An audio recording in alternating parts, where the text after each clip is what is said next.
Bienvenue sur Africa 24, notre invitée du jour est Madame Estelle Benou, elle est consultante aux Nations Unies pour la Centrafrique. Merci d'avoir accepté notre invitation, Madame Benou. Je vous en prie. La Centrafrique traverse une crise politique sans précédent depuis fin 2013.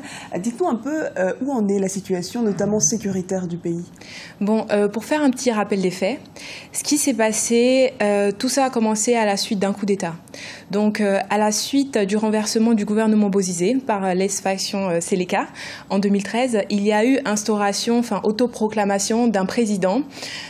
De l'ex-Seleka qui était au pouvoir environ 8 mois. Donc pendant ces 8 mois-là, vu que la Seleka était une faction, une milice, un peu sur 10 000 hommes environ, vous aviez 3 000 Soudanais, des étrangers et très peu en réalité de Centrafricains. Donc c'était considéré un peu illégitime aux yeux des Centrafricains. Il y a eu des milices anti-Balaka qui se sont rebellées. Donc il y a eu un chaos pendant 8 mois. Donc, ce qui a provoqué la démission du président de de cette transition-là et l'arrivée au pouvoir de Madame Samba Penza.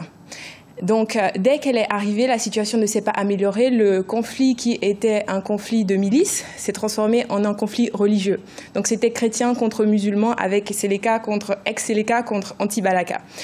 Donc, à un moment donné, on n'a plus très bien compris non plus les anti-Balaka parce qu'il y avait des exactions dans tout le pays. Donc, il y a eu, en janvier 2014, il y a eu aux Nations Unies la mise sur pied d'une force, la MISCA, qui a permis d'aider vraiment, de calmer les choses, de désarmer. Vous venez d'évoquer pour entrer dans le processus. En parlant de la MISCA que vous venez d'aborder actuellement, elle va être remplacée par la MINUSCA ce 15 septembre, ce lundi donc. Est-ce qu'il y a beaucoup d'espoir fondé sur cette force armée internationale? Déjà, de 8 000 hommes sur le terrain, on passe à 12 000. Donc il y a quand même un nombre croissant de militaires sur le terrain, ce qui pourra rassurer les populations. Donc le travail qui a été fait par la MISCA devrait être continué par la MINUSCA, logiquement. On espère plus d'appui, donc ces hommes vont venir avec un peu plus d'aide humanitaire. Donc il y a eu des requêtes selon lesquelles ces forces soient visibles par les populations, notamment pour les rassurer et pour essayer d'éviter d'éventuels sursauts de conflit. Est-ce que cette force armée va apporter autre chose? Parce qu'il y a déjà beaucoup d'hommes sur le terrain, mais qui n'agissent pas forcément pour apaiser la situation. Est-ce qu'aujourd'hui, on peut vraiment compter sur cette MINUSCA pour mettre un peu un terme, avec l'aide bien entendu des forces armées africaines, à ce conflit? Ce conflit est tellement complexe que on ne peut pas espérer que ce soit une mission d'intervention de l'ONU qui vienne tout régler.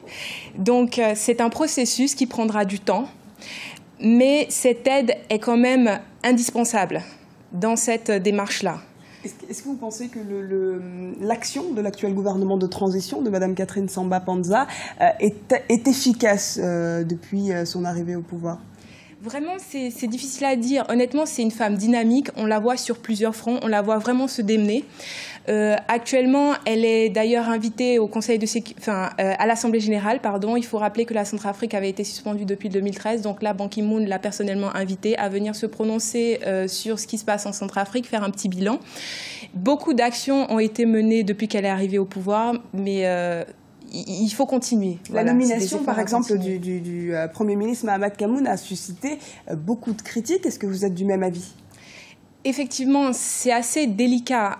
Je pense que Mme Panza, en nommant ce Premier ministre, a voulu aller dans sa politique de consensus d'unité nationale. Donc il y a un effort de réconciliation qui est fait. Il faut rappeler que le Premier ministre actuel est de confession musulmane, dans un pays quand même majoritairement chrétien, environ 80% de la population. Et il faut rappeler que le conflit était un conflit religieux chrétien-musulman. Donc là, on est dans une phase de réconciliation nationale.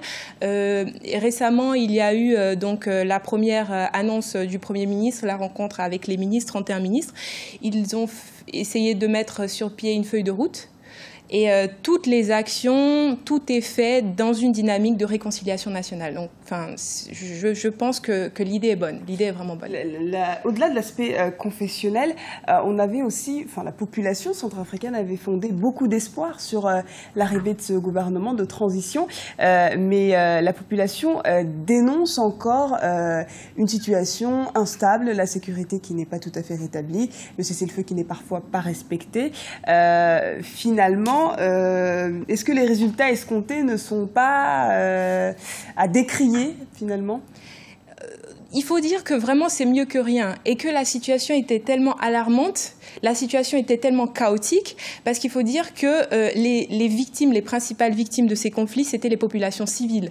Dans le sens où vous avez des milices qui s'affrontent, anti-Balaka, ex-Seleka, qui viennent piller les populations, les femmes sont violées, les enfants sont enrôlés enfants soldats, les maisons sont brûlées, c'est les populations civiles. Et il y a eu un problème régional, donc le déplacement de ces personnes-là, de la Centrafrique, de différents points, vers le Tchad, vers le Cameroun, vers le Congo. Vous abordez justement l'aspect sous-régional. Est-ce que les pays limitrophes à la Centrafrique, voire même les pays africains, se sentent impliqués dans le conflit? Est-ce qu'il y a assez de solidarité? Il y a une solidarité parce que la MISCA est pilotée, c'est une mission de solidarité pilotée par l'Afrique.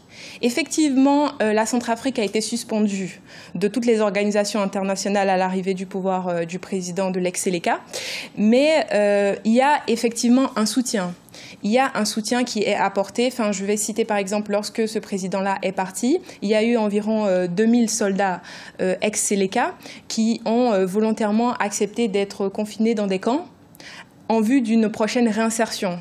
Donc ce projet-là a été financé notamment par les chefs d'État de la CECA qui ont donné 200 millions. Bon, il faut rappeler que le budget de ces 200 millions s'est terminé en juin passé, donc il y a des petites crises, mais il y a une implication, il y a une réelle volonté d'aider. Et comment entrevoyez-vous l'avenir de la Centrafrique ?